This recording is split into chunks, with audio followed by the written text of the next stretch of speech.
Boa tarde, me chamo o professor Kelly do curso Anota Aí e a nossa aula de hoje de História Antiga será sobre a Roma Antiga. Então, vamos começar com a fundação de Roma. Como todos sabem, Roma atualmente é a capital da Itália e, portanto, todos aí devem saber que Roma se localiza na Península Itálica. E a Península Itálica, antigamente, na Antiguidade, que é o período de tempo que vai desde a descoberta da escrita até o ano de 476 d.C., que é a queda de Roma, a queda do Império Romano do Ocidente. Então, enfim, a Península Itálica, na Antiguidade, nesse período de tempo, ela era habitada por vários povos.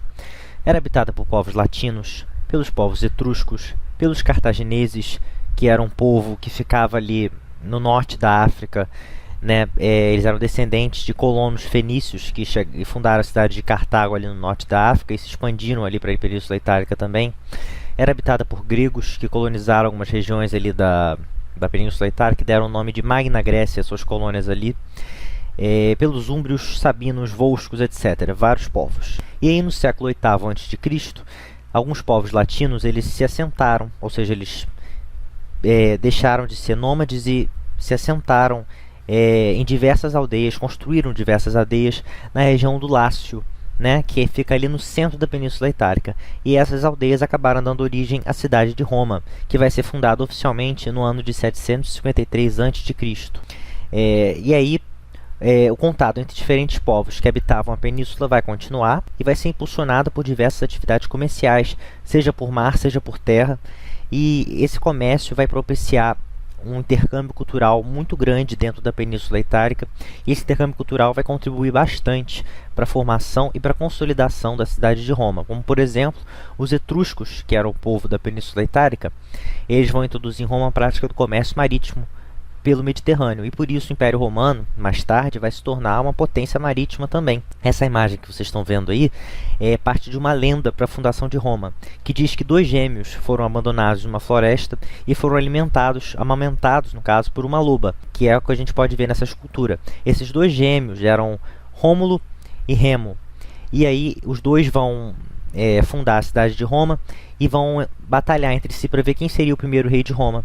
E aí o Rômulo vai matar o irmão Remo e vai dar o nome à cidade de Roma, em homenagem ao Remo, o irmão dele, vai se tornar o primeiro rei de Roma.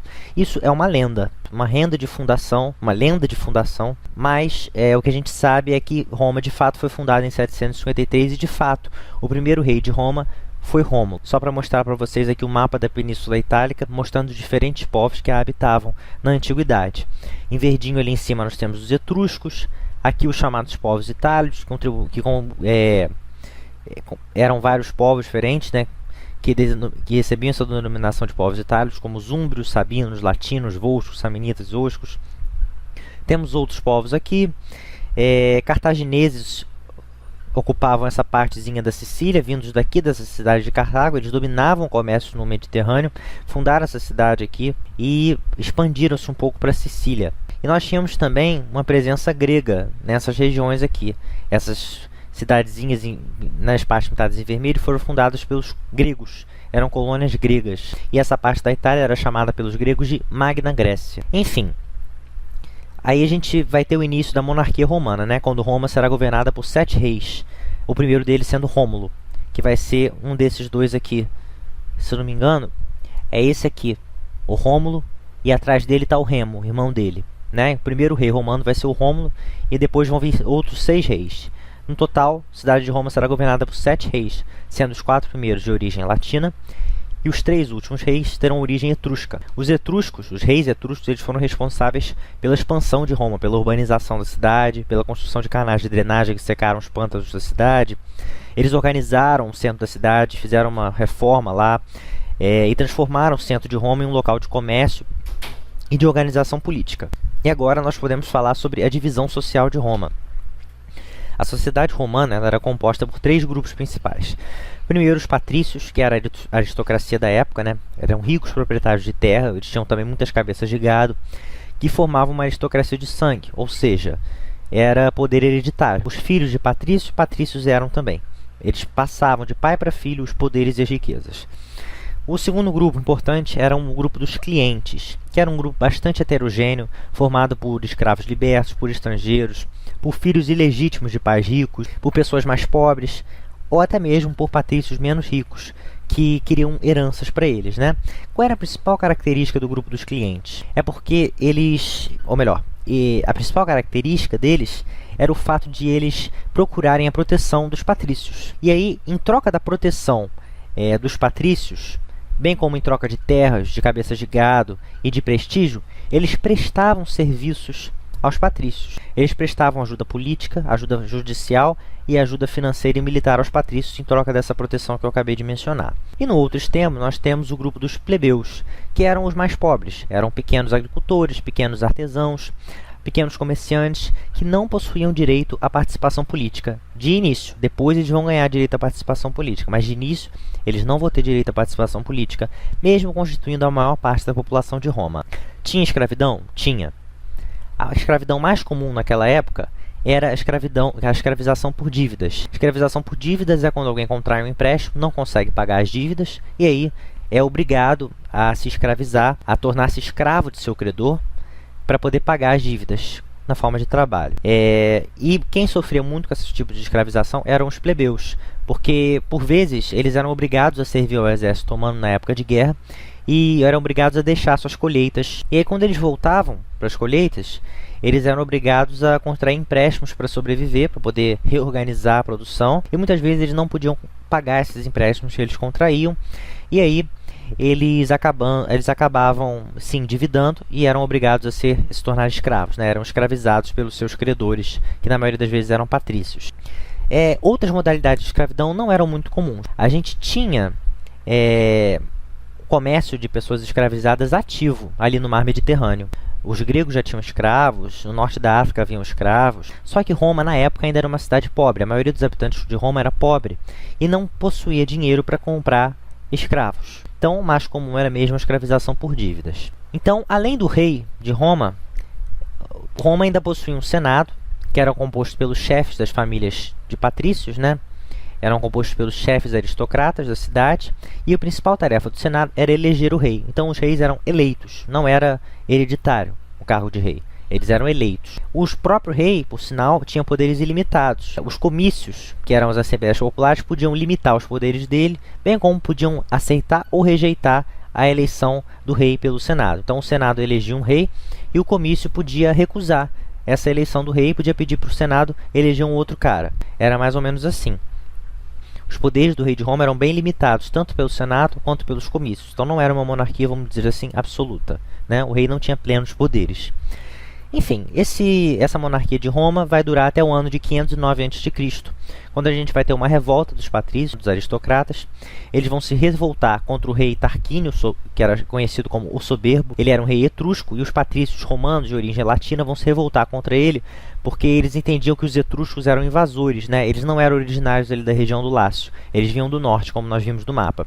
Então eles se revoltaram com a presença dos etruscos, depuseram o rei etrusco Tarquínio Soberbo e expulsaram os etruscos de Roma. E aí iniciou-se o período da República Romana, porque foi instalado um regime republicano na cidade.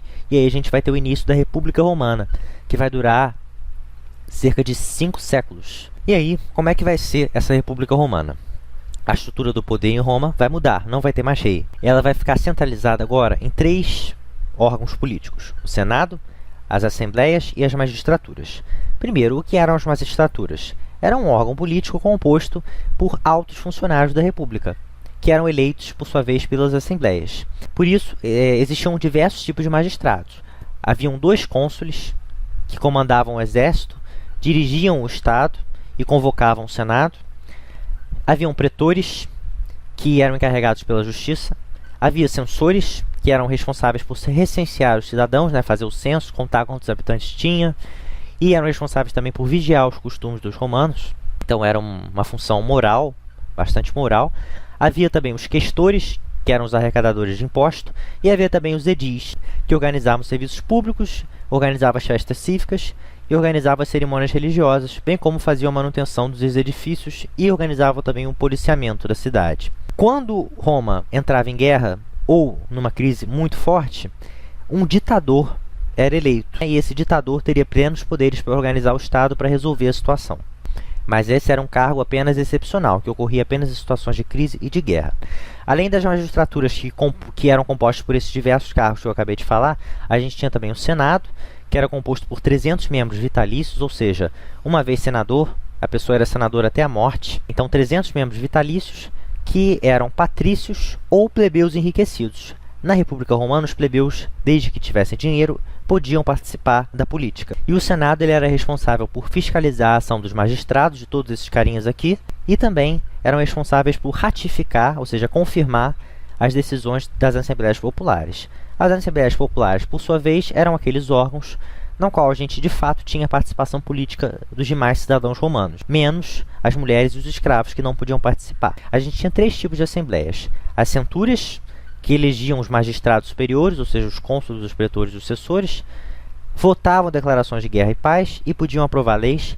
A gente tinha as tribos, que elegiam os magistrados inferiores, que eram os questores e edis, e nós tínhamos os concílios da plebe, que elegiam os tribunos da plebe e os edis da plebe. Eram cargos de magistratura voltados para os plebeus, que os plebeus podiam exercer. E vai ser durante a República Romana que vai se iniciar a expansão do território romano.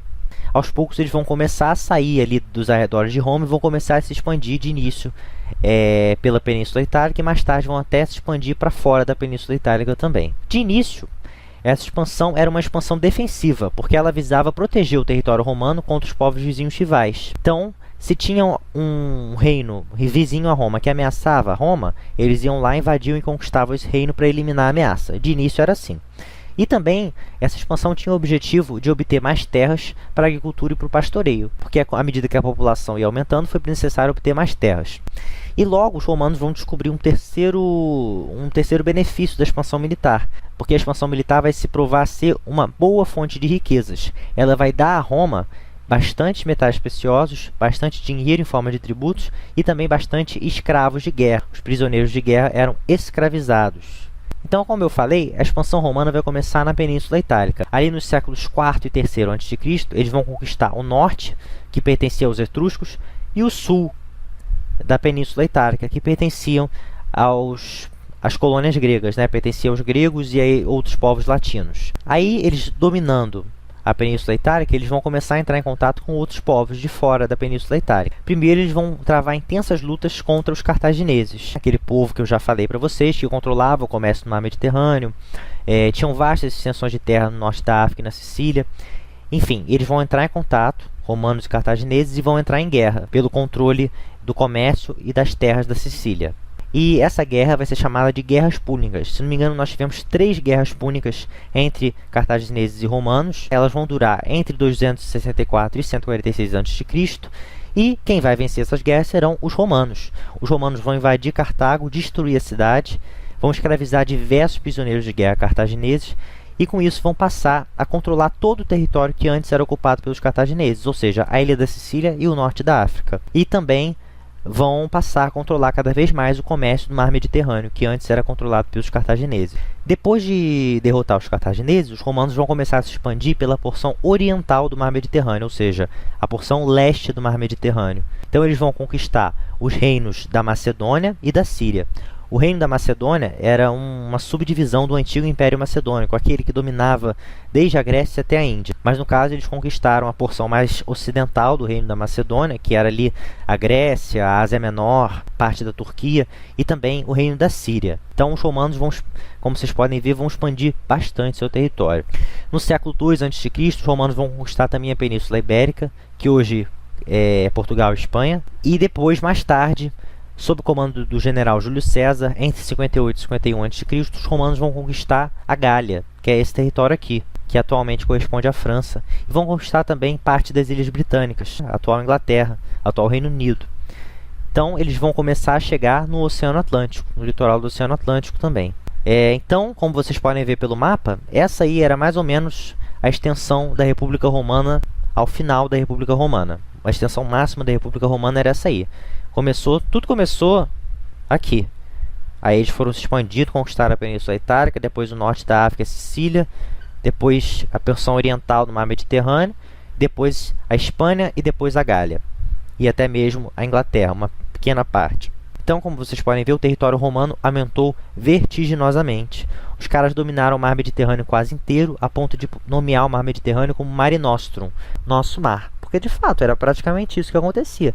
Todo o mar Mediterrâneo estava praticamente sob domínio dos romanos. E aí as guerras de conquista trouxeram inúmeros benefícios para os romanos. Primeiro, como eu já falei, as guerras de conquista elevaram bastante o número de escravos da República. Os prisioneiros de guerra eram escravizados, eram vendidos como escravos e eram empregados em trabalhos forçados nas zonas rurais e urbanas da República. Essas conquistas também deram a Roma, ao governo romano, muito dinheiro, porque à medida que eles conquistavam as regiões, eles obrigavam as regiões a pagar tributos aos conquistadores romanos. E aí, para controlar cada província nova, eles mandaram para essas regiões os senadores romanos, né? Então, os senadores romanos controlavam muitas das províncias novas que estavam sendo conquistadas. Então, o Senado vai ganhar muito poder nessa época também por isso, assim como a Ordem dos Cavaleiros. Os cavaleiros eles prestavam serviço de cavalaria durante as guerras, cobravam impostos e podiam atuar como jurados também. E foi nessa fase de expansão, devido ao grande destaque deles nas guerras, que eles passaram a ganhar cada vez mais poder. Nós já vimos que os plebeus conseguiram crescer durante a República, puderam exercer alguns poucos cargos públicos, ganharam alguns direitos, mas ainda assim as desigualdades políticas entre os plebeus e os patrícios continuavam, né? Ainda era muito forte. Muito embora os plebeus formassem a maioria da população e boa parte do exército romano fosse composta por plebeus. Alguns plebeus chegavam a possuir riquezas. Eles enriqueciam e conseguiam riquezas. Só que ainda assim, mesmo tendo crescido bastante em importância e número, os plebeus ainda não podiam ocupar cargos públicos muito importantes. Podiam ocupar alguns, mas não os mais importantes. E foi por isso que durante a República os plebeus vão se revoltar diversas vezes e vão conseguir conquistar diversos direitos políticos. Por exemplo, no ano de 494 a.C., os plebeus vão se rebelar e vão ameaçar não lutar mais no exército romano se suas reivindicações não fossem atendidas. Com isso, o governo romano aprovou uma nova lei que permitia com que os plebeus elegessem seus próprios magistrados, que seriam os tribunos da plebe.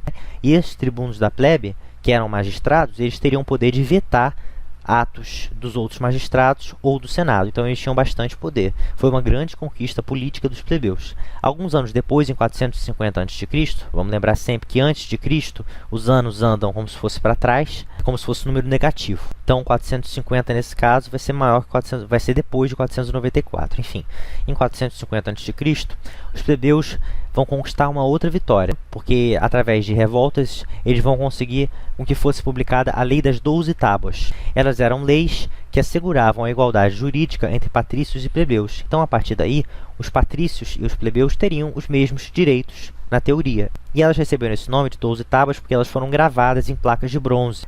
Até aquela época, as pessoas não tinham acesso às leis escritas, né? A maioria das vezes a lei era transmitida via oral. Essa foi uma das primeiras leis a ser cravada em placas de bronze, e com isso muitas pessoas passaram a ter acesso às leis escritas também. 5 anos depois, em 445 a.C., vai ser aprovada a Lei Canuleia, que vai permitir finalmente o casamento entre patrícios e plebeus, porque na época muitos plebeus estavam ascendendo socialmente e muitos patrícios estavam empobrecendo. Então o casamento entre eles tornou-se bom para os dois, porque aí, com isso os plebeus conseguiriam se aliar aos patrícios e os patrícios conseguiriam voltar a ser mais ricos, casando-se com plebeus ricos. Então essa Lei Canuleia vai permitir o casamento entre patrícios e plebeus, e da união entre patrícios e plebeus vai nascer uma nova aristocracia, chamada de nobilitas. Por fim, no ano de 367 a.C., vão ser aprovadas as chamadas Leis Licínias, que deram aos plebeus direito de participar efetivamente do consulado romano. Como eu falei antes, existiam 2 cônsules que eram eleitos anualmente, e a partir da publicação dessas leis, os 2 cônsules seriam eleitos anualmente, mas um dos cônsules seria patrício e o outro teria que ser plebeu. Então, dos 2 cônsules, ao menos um seria plebeu. Então, outra conquista aí poderosa dos plebeus, que puderam ocupar até mesmo o consulado, que era um dos cargos mais importantes da magistratura romana. Além das rebeliões plebeias, nós tivemos também rebeliões escravas, principalmente 2 revoltas muito importantes que ocorreram durante a República Romana. A primeira delas ocorreu entre os anos de 136 e 132 a.C., na ilha da Sicília, onde a gente teve uma rebelião escrava comandada por um escravo de nome Euno, de origem síria, e ele foi proclamado pelos revoltosos como o rei deles, como o rei dos escravos rebelados. Só que aí o exército romano foi mandado até a região e conseguiu reprimir com sucesso o movimento. Mais tarde, entre os anos de 73 e 71 a.C., vai ocorrer a rebelião escrava mais famosa da história romana e, quiçá, da história da humanidade, que vai ser a revolta de Espartaco. Vai ser uma revolta liderada pelo Espartaco, que era um escravo gladiador, era um lutador. Ela vai ocorrer ali na Península Itálica mesmo. Ele vai conseguir mobilizar 90 mil escravos nessa revolta, e ele vai derrotar várias tropas romanas que foram mandadas para debelar eles. As tropas romanas vão sofrer muitas perdas, mas por fim, depois de muita luta, os romanos vão conseguir debelar a revolta e vão conseguir, enfim, castigar os revoltosos. Mas é importante ressaltar que nenhuma dessas duas revoltas pretendia abolir o sistema da escravidão. Elas apenas pretendiam libertar os escravos que estavam se rebelando ali. Então eles queriam apenas liberdade para os revoltosos e não acabar com a escravidão toda. Nós tivemos também durante a República Romana uma questão agrária muito forte. A questão agrária ligada à terra, porque conforme Roma ia se expandindo, conforme o território da República ia se expandindo, as terras que eram conquistadas, elas foram sendo compradas pelos indivíduos mais ricos, pelos patrícios mais ricos. E esses patrícios mais ricos, eles começaram a acumular terras em suas mãos e formaram latifúndios, ou seja, grandes extensões de terras que pertenciam a poucas pessoas, no caso apenas aos patrícios. E nesses latifúndios havia agricultura e pastoreio cultivado por mão de obra escrava. Então, a posse da terra, que antes era relacionada ao domínio de uma família, antes eram as famílias que tinham a posse da terra, ela vai ser cada vez mais relacionada a um domínio individual. Então, antes, mais da monarquia romana e no início da república, ocorria um domínio familiar da terra. Os donos das terras eram as famílias, comandadas por um chefe da família. Depois, conforme Roma vai se expandindo e os aristocratas patrícios vão conseguindo comprar cada vez mais terras e acumular cada vez mais terras em suas mãos, a posse da terra vai ser ligada aos indivíduos e não mais às famílias. Um fulano vai conseguir dominar várias terras para ele e não mais a sua família, vai ser apenas o indivíduo. Boa parte das terras vai ficar com a aristocracia patrícia, porque eles eram os mais ricos e conseguiam comprar mais terras ou tomar mais terras dos indivíduos mais pobres pela força. Isso vai incomodar sobremaneira os plebeus que tinham menos acesso às terras. E aí vão surgir diversas propostas de reforma agrária, propostas de redistribuir as terras. E as principais delas vão ser as propostas dos irmãos Graco, Caio e Tibério Graco, que eram dois plebeus que participavam das tribunas da plebe, e eles propuseram duas propostas de reformas políticas e agrárias diferentes. Primeiro, a reforma de Tibério, que foi aprovada, chegou a ser aprovada no ano de 133 a.C. Vai ser aprovada uma lei criada pelo Tibério Graco, que vai limitar a extensão máxima das propriedades rurais a, no máximo, 309 acres de terra. Evidentemente, muitos aristocratas tinham terras muito maiores do que essa. E aí, quem ultrapassasse esse limite era obrigado a entregar parte de suas terras ao Estado romano, e o Estado romano seria obrigado a repartir essas terras entre os camponeses pequenos, entre os camponeses mais pobres que não tinham terras. Então, era de fato uma proposta de reforma agrária.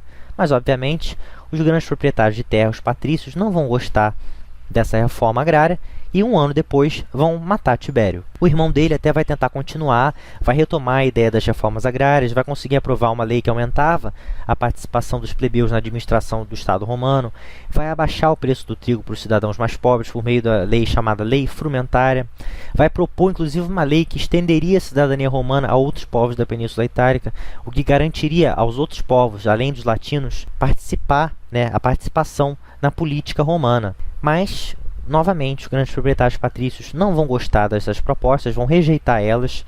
A gente vai ter cada vez mais tensões entre o Caio e os patrícios, e no fim o Caio, pressionado, vai cometer suicídio e os seus seguidores vão ser assassinados. E com isso nós tivemos o fim de uma tentativa de reforma agrária, e as posses das terras continuaram, em sua maioria, nas mãos de aristocratas patrícios. E aí, com isso, a República vai começando a chegar ao seu fim. Vão começar a surgir diversas crises que vão levar ao fim da República Romana. A gente vai ter cada vez mais disputas pelo poder. Vários generais vão se tornar fortes e poderosos politicamente e eles vão disputar cada vez mais o poder entre si. A gente vai ter uma guerra civil pesadíssima, ocasionada por essas disputas pelo poder. E essa guerra civil só vai acabar quando vai ser resolvido que vai ser estabelecida uma nova instituição chamada de triunvirato. O triunvirato seria um governo de 3 pessoas que estabeleceriam entre si uma aliança político-militar. Dessa forma, imaginava-se que as 3 pessoas no poder, tendo o poder entre elas, e se aliando entre elas, não iriam mais causar instabilidades e nem guerras pelo poder. E aí, nós tivemos na história 2 triunviratos. O primeiro deles foi estabelecido no ano de 59 a.C.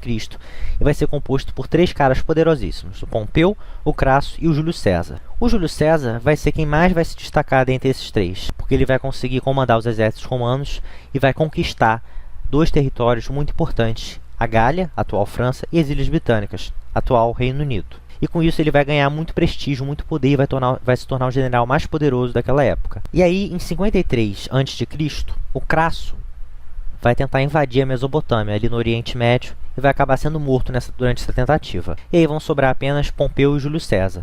Os senadores, temendo o grande poder que Júlio César estava ganhando, e através do prestígio dele, vão começar a se aproximar de Pompeu, porque eles temiam que Júlio César ganhasse tanto prestígio, tanto poder, que se tornasse um ditador. E com isso eles vão passar a se aproximar de Pompeu e afastar Júlio César do governo, para afastar a ameaça dele se tornar um ditador. Só que Júlio César não vai reagir bem a esse afastamento e vai ocorrer uma nova guerra civil, que vai ser vencida por Júlio César e suas tropas no ano de 46 a.C. E com isso Júlio César vai retomar o controle do governo e vai acumular os cargos de cônsul, de tribuno e de comandante supremo do exército. E aí vai acontecer aquilo que os senadores mais temiam: Júlio César vai se tornar um ditador, porque ele vai acumular amplos poderes em suas mãos. Ele vai ser um cara muito importante para a República Romana, ele vai realizar uma reforma político-administrativa, vai realizar uma pequena reforma agrária, porque ele vai distribuir terras entre seus soldados, e vai impulsionar a colonização das províncias conquistadas, ou seja, ele vai enviar habitantes romanos para as novas províncias conquistadas, para que eles se estabelecessem lá e garantissem a posse romana naquelas regiões. Além disso, ele vai construir diversas obras públicas e vai reformular o calendário romano. Vai criar o calendário juliano de Júlio César. Mas aí, os senadores que já não estavam contentes com os amplos poderes de Júlio César vão tramar um plano para acabar com a farra dele, e no ano de 44 a.C., ele vai ser assassinado por uma conspiração liderada por Brutus e Cássio. Brutus era um antigo aliado dele, e é por isso que quando ele é morto a facadas pelo Brutus e pelo Cássio, ele vai se virar para o Brutus logo antes de morrer, e as últimas palavras dele serão: até tu, Brutus, até você me traiu, tipo assim. E aí, quando César morreu, vai ser formado o segundo triunvirato, que vai ser composto por Marco Antônio, por Lépido e por Otávio, que eram 3 antigos aliados do Júlio César. O Otávio, inclusive, era filho adotivo dele, né? Mas logo vão surgir rivalidades políticas entre os 3, e vai acontecer uma nova guerra civil, que vai começar no ano de 32 a.C. O Marco Antônio vai se aliar à rainha do Egito, a Cleópatra, a famosa Cleópatra, e aí o Otávio vai ter um duplo desafio: derrotar as tropas leais a Marco Antônio e as tropas egípcias. Mas ele era um grande estrategista e vai conseguir derrotar Marco Antônio e Cleópatra, e ainda por cima vai conseguir conquistar o Egito, que vai se tornar a partir dali uma província romana, garantindo a Roma o fornecimento constante de cereais, já que o Egito produzia muitos cereais, era um verdadeiro celeiro. Tanto é que o Egito vai ser conhecido como celeiro do Império Romano. O Lépido vai continuar concentrando alguns poderes com ele até morrer no ano de 12 a.C. E aí o único cara que vai sobrar vai ser Otávio, porque o Marco Antônio tinha sido assassinado. E aí, com a morte do Lépido, todos os poderes vão ser acumulados com Otávio, e com isso a República Romana vai acabar, porque todos os poderes vão ficar nas mãos dele, e no ano de 27 a.C. ele vai receber o título de Augusto, que significa o venerado, e vai passar a ser cultuado como um deus. E aí ele vai ser coroado imperador de Roma, ou seja, o comandante do exército e também líder do Senado. E aí a gente vai ter o início do Império Romano, vai ter início o regime imperial, que vai durar de 27 a.C. até 476 d.C. O Otávio, que foi o primeiro imperador romano, ele tinha um poder político muito forte, maior do que o Senado e maior do que os poderes dos outros magistrados. A partir dali, as carreiras das magistraturas, ou seja, os cônsules, os edis, os questores e os pretores, passaram a ser não mais eleitos pelas assembleias, mas sim indicados pelo próprio imperador.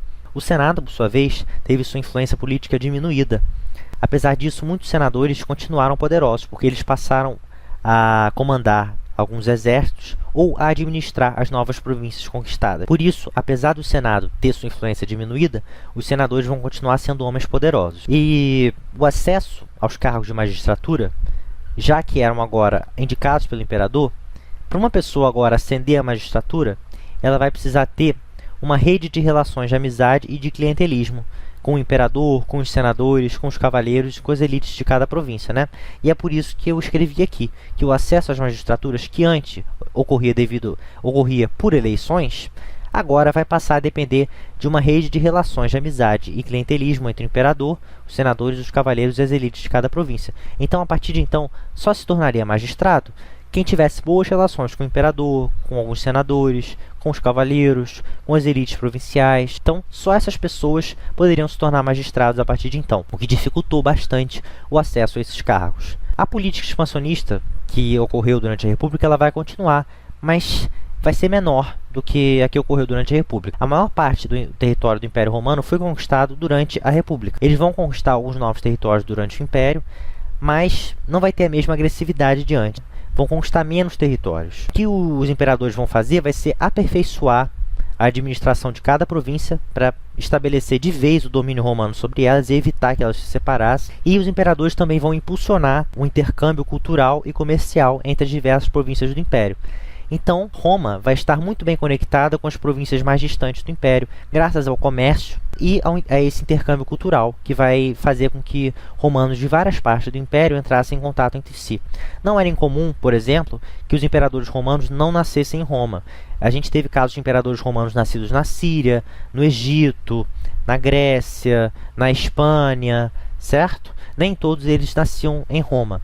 Por isso que a gente diz que o Império Romano teve um grande intercâmbio cultural, porque as diversas partes do Império dialogavam entre si e tinham uma boa relação, de início. E é por isso que a gente diz que eles vão conseguir vão atingir um período de estabilidade política que se estenderia desde o início do Império Romano até o século II depois de Cristo, até mais ou menos ali, até o ano 200 depois de Cristo, mais ou menos. Esse período de estabilidade política vai ficar conhecido como Pax Romana, ou Paz Romana em português. O Augusto em si, Otávio Augusto, vai morrer no ano de 14 depois de Cristo.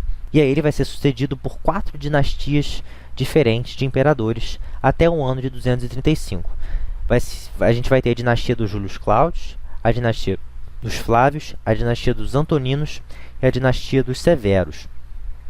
Então, entre 14 depois de Cristo e 235 depois de Cristo, durante os reinados dessas dinastias, a gente vai ter o período conhecido como Alto Império, no qual Roma vai atingir o seu auge. Vai ser um período de muita prosperidade para o Império Romano, de estabilidade interna, de vitórias militares, de uma breve expansão. Então, é durante esse período que o Império Romano vai atingir o seu auge. Como eu já falei, a gente vai ter uma crescente integração política entre o governo central de Roma e as aristocracias das diferentes províncias do Império. Como é que o governo romano conseguia isso?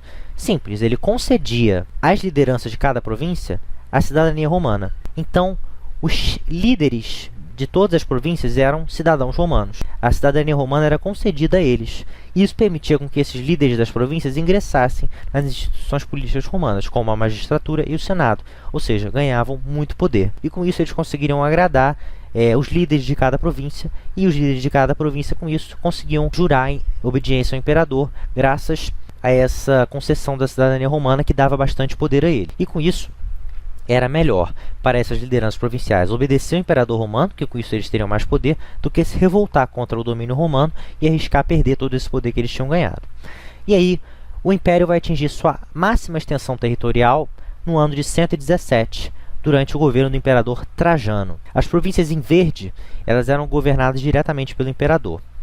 As províncias em rosas eram governadas pelos senadores. E em cinza, nós temos aqui um estado cliente, né? Era como um vassalo do Império Romano, que devia obediência ao Império Romano e não podia se revoltar em hipótese alguma contra o Império Romano. Não era uma província romana, mas era aliado muito fiel de Roma e devia obediência aos romanos. Então, como vocês podem ver, o Império Romano ocupava vastas extensões da Europa, da Ásia e da África. Ele chegava desde Portugal, passando pela Inglaterra, Espanha e França, Itália, regiões da Europa Central, como o sul da Alemanha, o sul da Holanda e da Bélgica, a Suíça, a Áustria, a Sérvia, a Grécia, a Bósnia, a Bulgária, chegando até a Turquia aqui, Síria, chegaram até o Iraque quase, a Armênia, ao Egito, aos atuais Líbia e Argélia, e até mesmo ao norte do Marrocos. Então, era um império gigante. E aí agora a gente pode falar um pouquinho sobre a religião de Roma. No começo, desde o início da monarquia até metade do império mais ou menos, a religião romana ela era politeísta. Ela cultuava vários deuses diferentes e os antepassados dos romanos também eram cultuados. E já durante o Império, os romanos passaram a cultuar também o imperador romano. É interessante a gente notar que alguns deuses romanos foram herdados da cultura grega, né? Os nomes dos deuses gregos foram latinizados e ganharam novos nomes, mas na verdade eles eram a mesma coisa que os deuses gregos. Por exemplo, Zeus, na cultura romana, era chamado de Júpiter, e Poseidon, na cultura romana, era chamado de Netuno. Eram os mesmos deuses com nomes diferentes, basicamente, mas os romanos possuíam outros deuses de sua própria cultura, baseada na cultura etrusca também. No entanto, ali por volta do início do século I depois de Cristo, vai começar a ser difundido pelo Império Romano uma nova religião monoteísta que acreditava em um único Deus. Era o famoso cristianismo. O fundador do cristianismo foi Jesus Cristo, que dizia ser filho de Deus, e iniciou suas pregações ali na província romana da Judéia, que atualmente é Israel. Os romanos não viram essa pregação com bons olhos, porque consideraram Jesus um rebelde, e aí Jesus foi condenado à morte na cruz. Depois da morte de Jesus, ao contrário do que os romanos queriam, o cristianismo ele deixou de circular apenas pela Judéia e passou a circular por todo o império, graças ao trabalho dos seguidores de Jesus, os apóstolos romanos, que saíram da Judéia e começaram a circular por todo o Império Romano, espalhando a palavra de Jesus e a palavra de Deus. E com isso, o cristianismo foi se expandindo cada vez mais pelo território do Império Romano. Principalmente, eles ganharam muita aceitação entre as camadas populares, porque o cristianismo pregava que há uma vida após a morte, e que nessa vida após a morte, todos aqueles que são oprimidos seriam libertados de todo o seu sofrimento. E por isso, as camadas mais populares, que eram muito exploradas, muito oprimidas, passaram a acreditar fortemente na palavra cristã e se tornaram cristãos, se converteram ao cristianismo. De início, os cristãos eram muito perseguidos pelas autoridades romanas, porque os romanos acusavam os cristãos de não cultuar o imperador, era obrigatório cultuar o imperador, e os cristãos eram acusados de não cultuar o imperador, eles eram acusados de promover reuniões secretas, o que também era proibido, e eram acusados também, mais grave de tudo, de defender a igualdade entre os humanos, algo que contrariava todos os princípios romanos. Mas mesmo com toda essa perseguição, a religião estava se expandindo cada vez mais pelo Império Romano, e se tornava cada vez mais difícil para os imperadores controlar e reprimir o cristianismo.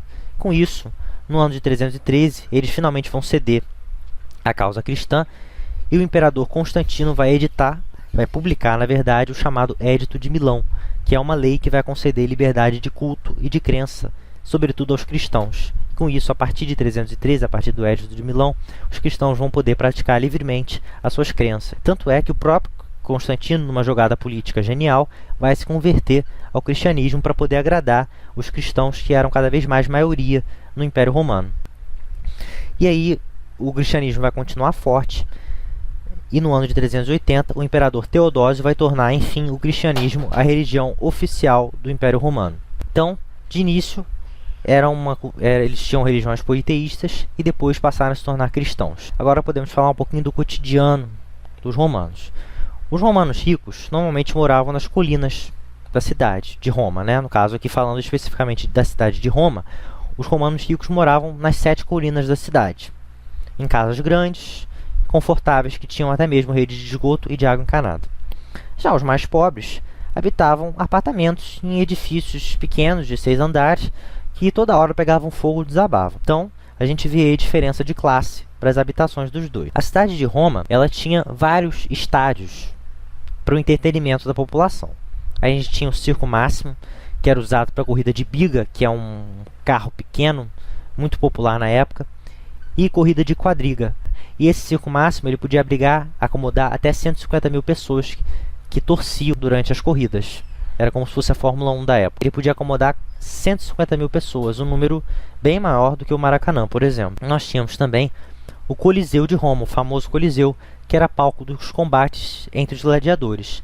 E como eu já falei aqui, os gladiadores eram normalmente escravos que eram forçados a lutar contra outros escravos ou até mesmo contra animais ferozes, como era o caso dos leões. Naquela época existiam leões na Europa, por incrível que pareça, e eles pegavam esses leões e levavam até o Coliseu, colocavam os gladiadores para lutar contra os leões.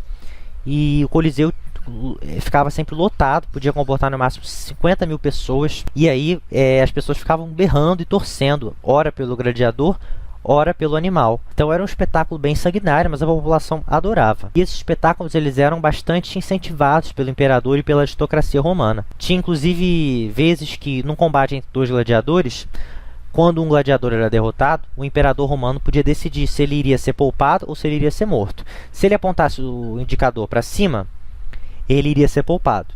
Se apontasse o indicador para baixo, ele seria morto. Fazia parte da cultura. E aí, tudo isso, essa construção de grandes arenas, a realização desses eventos esportivos grandiosos, bem como a distribuição de cereais para o povo, faziam parte de uma política chamada de política do pão e circo, em latim panem et circenses, que consistia em entregar à população comida, ou pão, e entretenimento, o circo. Eles entregavam isso à população para evitar que a população mais pobre fizesse revoltas, né? Ou seja, eles davam entretenimento e comida ao povo para fazer com que o povo ficasse distraído e feliz. E aí, com isso, as revoltas populares seriam evitadas. E a isso a gente dá o nome de política do pão e circo. E essa expressão é muito utilizada até hoje, quando um governante cria uma cortina de fumaça para poder agradar a população e fazer a população esquecer dos seus problemas. Tem origem nessa época aí. Os romanos também criaram uma arquitetura muito famosa, que serviu de inspiração para vários outros tipos de arquitetura. Eles construíram estradas que permitiam a comunicação entre Roma e as diversas partes do Império. Essas estradas existem até hoje, estão preservadas. Criaram pontes, criaram represas, criaram aquedutos, né, que são aquelas estruturas que carregam água. Os arcos da Lapa, por exemplo, têm inspiração nos aquedutos romanos. Criaram termas públicas, locais onde as pessoas podiam se banhar em água quente.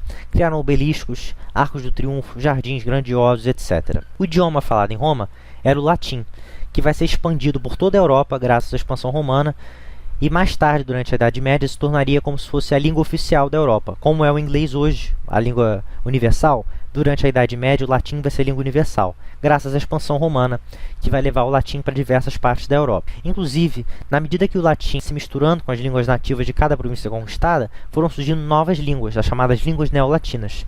Surgiram italiano, castelhano, português, francês, catalão, romeno, todas essas línguas neolatinas que tiveram origem na mistura entre o latim e as línguas nativas de cada região. E como era a educação em Roma? Dependia do sexo. Os meninos romanos mais ricos, eles aprendiam a ler e a escrever latim e grego. E aprendiam também noções de agricultura, de astronomia, de religião, de geografia, matemática, arquitetura, enfim. A eles era dada uma educação bastante intelectualizada. Enquanto isso, os meninos mais pobres se dedicavam ao trabalho agrícola ou aprendiam ofícios como de ferreiro ou de marceneiro. Já as mulheres, pobres ou ricas, elas eram educadas a serem esposas e mães e não podiam participar das decisões políticas. No entanto, as mulheres mais ricas podiam administrar a casa, podiam administrar os escravos e podiam também criar seus filhos. E as mulheres mais pobres podiam trabalhar ao lado dos maridos ou até mesmo administrarem seus próprios negócios se fossem solteiras. Então, apesar de elas não poderem participar das decisões políticas, elas tinham uma maior liberdade em relação às mulheres gregas que nós vimos na última aula. E agora nós falaremos do declínio do Império Romano, que vai começar a partir do século III, com a crise das instituições romanas. Esse período de crise enfrentado pelo Império Romano vai ficar conhecido como Baixo Império, que é o período da crise do Império Romano. O Império vai entrar em declínio por vários fatores. Primeiro, como nós vimos, o Império Romano era gigante, tinha fronteiras extensas e províncias bem distantes. E para proteger essas fronteiras das invasões dos povos germânicos, que eles chamavam de bárbaros, bem como para controlar as províncias distantes, os governos romanos tinham que sustentar exércitos gigantescos, né, para poderem ir para todas as partes do Império. E para sustentar exércitos gigantescos, você precisa de muito dinheiro para pagar os soldados e para manter as armas deles. Essa manutenção do exército custava muito caro e gerava enormes despesas para os cofres públicos. E com isso, aos poucos, Roma foi tendo cada vez mais desequilíbrios nas contas públicas, né? Ou seja, ela gastava mais dinheiro do que arrecadava com os impostos. Isso vai causar inflação, os preços vão aumentar e as moedas romanas vão ser desvalorizadas. Então vamos ter o problema econômico, que vai ser piorado com a diminuição das guerras de conquista. Como eu falei para vocês, Roma, durante o Império, não fez tantas guerras de conquista como aconteceram na República. Porém, a falta dessas guerras de conquista fez com que diminuísse o número de escravos. E os escravos eram a base da sociedade romana, eram eles que eram a mão de obra principal. E aí, para substituir a mão de obra escrava, que estava cada vez mais escassa, os romanos tiveram que recorrer ao sistema de colonato, que era um sistema de trabalho compulsório, feito através de um contrato, no qual os camponeses pobres eles aceitariam trabalhar nas grandes propriedades agrícolas que pertenciam aos aristocratas, em troca de um pedaço de terra para eles ficarem morando, em troca de proteção militar e também em troca de parte dos frutos do trabalho. Esse sistema de colonato vai ser a base do regime feudal que nós vamos ter mais tarde na Idade Média. No entanto, o colonato acabou sendo ruim para o Império Romano a longo prazo, porque ele ampliou o processo de ruralização. As pessoas começaram a ir embora das cidades e a ir cada vez mais para o campo. O campo ficou cada vez mais povoado no Império Romano e as cidades passaram a ser despovoadas. E como as cidades eram os centros comerciais do Império, como elas estavam sendo despovoadas, o comércio romano vai começar a entrar em declínio e os metais preciosos que eram obtidos através do comércio vão começar a escassear, a rarear, vão ficar cada vez mais raros, o que vai prejudicar sobremaneira a economia romana. Então, economicamente, o Império entrou em crise por conta disso. Já politicamente, a crise do Império ocorreu por conta das constantes lutas pelo poder entre os chefes militares e o Senado. Tinham vários chefes militares que ganhavam bastante poder entre os seus soldados, e muitos deles começaram a se revoltar contra o domínio central, começaram a querer proclamar independência em algumas regiões, começaram a querer se autoproclamar imperadores. Então, haviam constantes lutas pelo poder entre os chefes militares, o imperador e o Senado.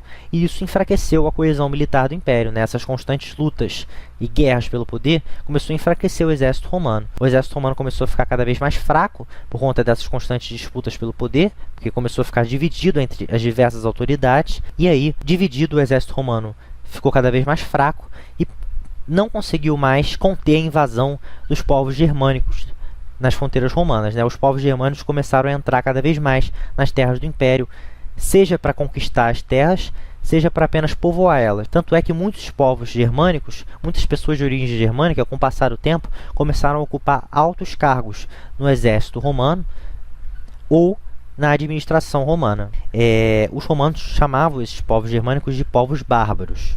E, aos poucos, esses, entre aspas, bárbaros, foram entrando cada vez mais no Império Romano, invadindo verdadeiramente as fronteiras, tomando terras dos romanos ou se estabelecendo nas cidades e assumindo postos de poder nos exércitos ou no governo. Então, o Império estava em crise, e aí no ano de 284, o imperador Diocleciano vai fazer uma reforma, que vai ficar conhecida como Reforma de Diocleciano, para reformar a administração do Império e tentar facilitar a gestão do Império Romano. O que ele fez? Ele percebeu que o Império Romano era muito grande, e era isso que estava causando problemas na administração. E aí, ele vai introduzir um sistema chamado de tetrarquia, no qual a gente vai ter o Império sendo dividido em dois, e em cada lado do Império, na metade ocidental e na metade oriental, a gente vai ter 4 imperadores. 2 co-imperadores, que eram chamados de Augustos, e 2 auxiliares desses imperadores, que eram chamados de Césares. E esses 4, por isso tetrarquia, vão governar cada um uma parte do Império. Então, o sistema de tetrarquia era basicamente você dividir o Império Romano em 4 e dar um território para cada imperador ou auxiliar governar. Esse era o sistema de tetrarquia. Com isso, com mais autoridade, diminuiu-se as disputas pelo poder, cada região pôde ser melhor administrada. Por isso, de início, esse sistema deu certo e garantiu um breve período de estabilidade ao Império. Mas logo as disputas pelo poder voltariam e o Império entraria em crise novamente. Tanto é que depois de Diocleciano, subiu ao poder o Constantino, aquele que se converteu ao catolicismo e editou o Edito de Milão. Então, ele vai chegar ao poder, percebeu que o sistema da tetrarquia não estava mais dando certo e reestabeleceu a unidade do governo em suas mãos. O Império voltou a ficar unificado nas mãos de Constantino. E aí, no ano de 330, ele decidiu transferir a capital do Império Romano de Roma para uma antiga colônia grega que até então se chamava Bizâncio. Mas, a partir daquela data, recebeu o nome de Constantinopla em homenagem ao imperador, sofreu uma reforma urbana e passou a sediar a capital do Império Romano. Então, a partir do ano de 330, a capital do Império Romano deixou de ser Roma e passou a ser Bizâncio, que recebeu o nome de Constantinopla, sofreu inúmeras reformas, cresceu bastante e passou a se tornar o principal centro do Império Romano. Roma continuou poderosa, claro, mas a capital agora era em Constantinopla. Constantinopla hoje em dia não existe mais, ou melhor, existe, mas é com outro nome. Se chama Istambul. É atualmente a capital da Turquia. Eles mudaram de nome depois. Mas, apesar dessa mudança de capital, porque Constantino resolveu mudar a capital para o extremo oriente do Império, porque ele achava que mudando de capital ele ia conseguir reestabelecer a paz no Império, né? Colocando a capital em outro centro, ele iria conseguir afastar a ameaça das invasões bárbaras, porque os bárbaros estavam invadindo mais o Ocidente. Então ele preferiu colocar a capital no Oriente, onde tinha menos ameaça dos bárbaros, né? Mas mesmo assim a crise do Império vai continuar. E aí, no ano de 395, com a morte do imperador Teodósio, o governo vai decidir dividir o Império em duas metades. O Império Romano do Ocidente, que vai ter a capital na cidade de Ravenna, na Península Itálica, e depois essa capital vai ser transferida para Milão. Então, de um lado, o Império Romano do Ocidente, com capital em Ravenna e depois Milão, e do outro lado, o Império Romano do Oriente, com capital em Constantinopla, que é essa cidade aí da gravura. É isso aí que vocês estão vendo. Império Romano do Ocidente, que vai ser essa parte em roxo. Esses laranjas são os povos germânicos, que os romanos chamavam de bárbaros. Essas linhas aqui são as invasões ou migrações bárbaras, né, empreendidas pelos germânicos para dentro do território romano, né? E esse território aqui em amarelo é o território do Império Romano do Oriente, certo? Então, bastante atenção aí a esse mapa. O Império Romano do Ocidente, ele vai ser muito afetado pelas constantes invasões germânicas e por várias disputas internas de poder. E ele vai finalmente acabar no ano de 476, quando o rei germânico Odoacro vai invadir a cidade de Roma e vai depor o último imperador romano, que foi Rômulo Augusto. E aí o Império Romano do Ocidente vai chegar ao fim. E o território do Império Romano do Ocidente vai ser fragmentado em diversos reinos germânicos, que são esses aí que vocês estão vendo. O reino dos ostrogodos, o reino dos burgúndios, o reino dos anglo-saxões, o reino dos francos, o reino dos visigodos, o reino dos vândalos, o reino dos suevos, enfim, vai ser dividido, repartido entre diversos reinos germânicos. E, não à toa, né, o ano de 476, que é o ano do fim do Império Romano do Ocidente, marca também o fim da Idade Antiga e o início da Idade Média na Europa, né? É uma convenção historiográfica. Então, nós vimos que o Império Romano do Ocidente chegou ao fim, em 476. Mas o Império Romano do Oriente vai sobreviver por muito mais tempo e vai passar a ser conhecido como Império Bizantino, porque o nome da capital do Império Romano do Oriente, o nome antigo da capital era Bizâncio. Foi transformado em Constantinopla, mas ainda falavam muito Bizâncio. Então, eles acabaram sendo conhecidos como bizantinos, apesar de que eles nunca se referiram a si mesmos como bizantinos, eles se referiam a si mesmos como romanos, porque eles acreditavam que eles eram sucessores do Império Romano, que o Império Romano ainda existia e era eles, né? Mas a historiografia cunhou esse império de Império Bizantino. Esses bizantinos dominaram regiões que possuíam uma cultura helenística, que era aquela cultura resultante da mistura entre as culturas gregas e as culturas de outras regiões dominadas pelo Império Macedônico, né? A cultura helenística é basicamente uma cultura grega misturada com culturas de outros lugares. Então, a cultura dominante do Império Bizantino não foi a cultura latina, como era em Roma, e sim a cultura helenística. Tanto é que o idioma oficial do Império Bizantino foi o grego e não o latim. O governo de Bizâncio, o governo do Império Bizantino, ele era teocrático, ou seja, era baseado na religião, não era um estado laico. Porque os imperadores bizantinos, eles autonomeavam-se representantes de Deus na Terra e tinham poderes ilimitados. Eles acumulavam diversos cargos públicos, chefiavam o exército, chefiavam as relações diplomáticas e chefiavam também a Igreja Bizantina, que era a Igreja do Oriente. Constantinopla, a capital do Império Bizantino, vai se tornar o principal centro comercial e o principal centro urbano da Europa.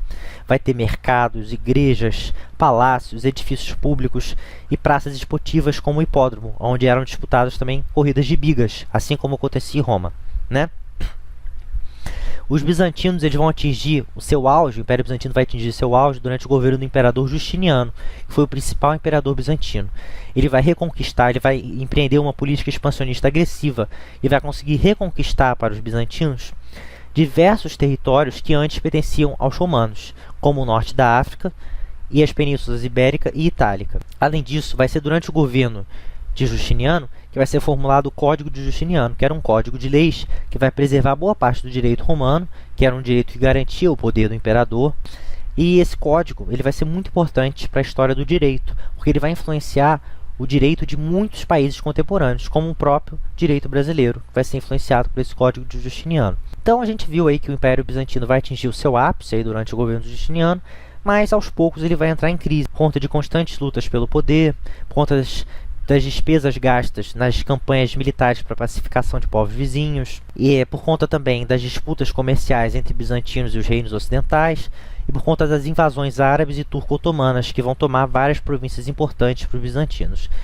Por fim, o Império Bizantino vai chegar ao fim no ano de 1453, quando Constantinopla vai ser conquistada pelo Império Turco-Otomano, né? E aí, no ano de 1453, a historiografia convencionou que seria o fim da Idade Média e o início da Idade Moderna. Esse aí é o Império Bizantino em sua extensão máxima. Todo esse território em vermelho e em laranja foi ocupado pelos bizantinos. Reparem que uma parte do Império Romano do Ocidente foi reconquistado pelos bizantinos, né? Por último, a gente vai falar um pouquinho sobre o Cisma do Oriente, que aí já é a Idade Média, mas eu vou falar, né? Porque mesmo depois da Guerra de Roma, a Igreja Cristã, que antes baseava-se em Roma, passou e continuou baseada em Roma, mesmo depois do fim do Império Romano, ela dominou grande parte da Europa. As tribos germânicas se converteram ao cristianismo também, e a Igreja Cristã dominou toda a Europa. Continuou poderosíssima mesmo após a queda de Roma, e pelo contrário, ganhou muito poder mesmo após a queda de Roma, né?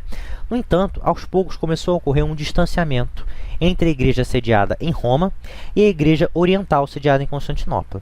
Os principais motivos para esse distanciamento foram, primeiro, o fato de que o papado, que era a autoridade central da igreja de Roma, o bispo de Roma, o papa, e os outros que rodeavam ele, e essas autoridades centrais da igreja romana não gostavam da ideia de ter que se submeter ao imperador bizantino, que era o chefe da igreja bizantina, porque o imperador bizantino se considerava o imperador romano, e com isso ele acreditava que a igreja romana tinha que seguir ele, mas o papado não queria isso. Segundo motivo, os bizantinos se recusavam a aceitar o bispo de Roma, que era o papa, como chefe dos cristãos, porque eles acreditavam que o chefe dos cristãos era o imperador bizantino, que era o chefe da igreja bizantina.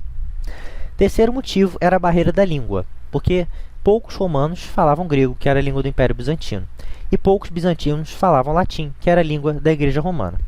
Quarto motivo foi o fato de que, a partir do ano de 724, o imperador bizantino Leão, que era o chefe também da igreja bizantina, proibiu a idolatria de imagens religiosas. E a igreja romana condenou essa proibição, porque a igreja romana idolatra imagens, mas a igreja bizantina proibiu essa idolatria a imagens. Então, a igreja romana condenou essa atitude do imperador bizantino, e isso aumentou ainda mais as tensões. O quinto motivo era o fato de que a igreja bizantina ela acreditava que Cristo possuía apenas natureza divina, enquanto a igreja romana acreditava que Cristo possuía natureza humana também, além da natureza divina, possuía essas duas naturezas. Isso foi mais um motivo teológico e teórico para as tensões entre as duas igrejas, né? Por fim, o último motivo, mas não menos importante, foi o fato de que no ano de 800, Carlos Magno foi coroado como imperador do Ocidente. Ele era o rei dos francos, mas ele foi coroado como se fosse o imperador do Império Romano do Ocidente, porque as autoridades que sucederam o Império Romano, elas acreditavam que elas ainda eram imperadores romanos, eles ainda representavam o Império Romano. E não foi diferente com Carlos Magno. Carlos Magno se considerava o imperador romano, mesmo não sendo romano, né? Porque o Império Romano já tinha acabado na teoria, na prática, no caso. Mas na teoria, esses reis germânicos, eles consideravam-se sucessores, né, dos imperadores romanos. E o Papa preferiu coroar Carlos Magno como o novo imperador do Ocidente. Isso no ano de 800. Algo que desagradou profundamente o imperador bizantino, que era chefe da igreja bizantina, né? O imperador bizantino considerou a coroação de Carlos Magno como uma traição, porque o imperador bizantino se considerava o sucessor dos imperadores romanos. E quando o Papa coroou Carlos Magno, isso indicou que o Papa não acreditava que os bizantinos eram sucessores dos romanos, e sim que Carlos Magno e os reinos germânicos eram os sucessores do imperador romano. E isso, evidentemente, revoltou a igreja bizantina. Então, a gente pode ver que foi uma crise tanto religiosa quanto política, porque na época as duas coisas se misturavam, né? E aí, essas diversas crises entre as igrejas romana e a igreja de Constantinopla causaram, no ano de 1054, a separação oficial entre a igreja de Roma e a igreja de Constantinopla. É o que ficou conhecido como Cisma do Oriente, algo que dura até hoje, né? Com isso, nós tivemos duas igrejas, A Igreja Católica Romana, que dominou a Europa Ocidental e depois se espalhou pelo mundo com as grandes navegações e as colonizações de novos territórios. É a igreja majoritária aqui no Brasil. A maioria dos brasileiros segue o catolicismo romano, né? E do outro lado, a Igreja Oriental, a Igreja de Constantinopla, ficou conhecida como Igreja Ortodoxa, que hoje em dia é mais comum na Rússia e na Europa Oriental. Porque depois que o Império Bizantino acabou, eles eram aliados dos russos, né? Depois que o Império Bizantino acabou, os russos, os czares russos, os imperadores russos, decidiram continuar com a tradição bizantina e herdaram a Igreja Ortodoxa deles, né? Tanto é que o símbolo da Rússia era uma águia bicéfala de 2 cabeças, que era o mesmo símbolo utilizado pelos bizantinos, né? Então, a Igreja Ortodoxa é mais comum na Europa Oriental, em países como Grécia, Bulgária e na Rússia, certo? Os ortodoxos, eles adotam os mesmos sacramentos da Igreja Católica, os mesmos símbolos, né? Só que os rituais ortodoxos, eles, por exemplo, não são cantados com acompanhamento de instrumentos musicais.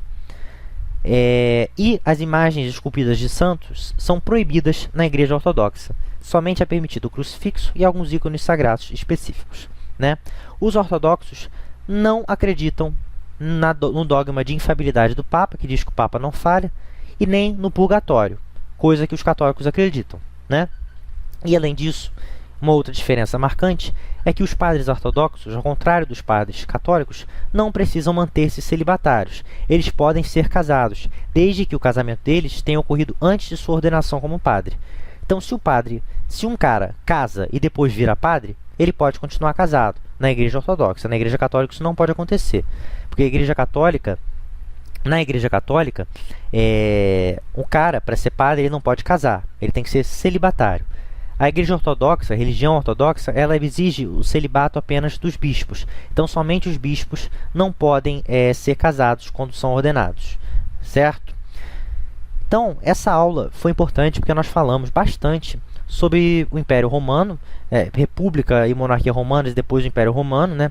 Sobre a cultura romana, a língua romana, a educação romana, sobre diversos aspectos da sociedade romana. Falamos também da religião, do início da expansão do cristianismo. Falamos um pouquinho do Império Bizantino, coisa que nunca caiu muito no Enem, mas que a gente nunca sabe se pode cair ou não. Falamos do Grande Cisma, que já entra um pouco em Idade Média. E na próxima aula nós falaremos sobre o início da Idade Média, que é conhecido como Alta Idade Média. Certo, galera? Espero que vocês tenham gostado. Grande abraço. Nossa aula de hoje foi feita com o apoio da equipe Anota Aí. Se você gostou da aula, não se esqueça de se inscrever, compartilhar com seus amigos e clicar no sininho para não perder nossas aulas todas as terças e quintas. Até a próxima!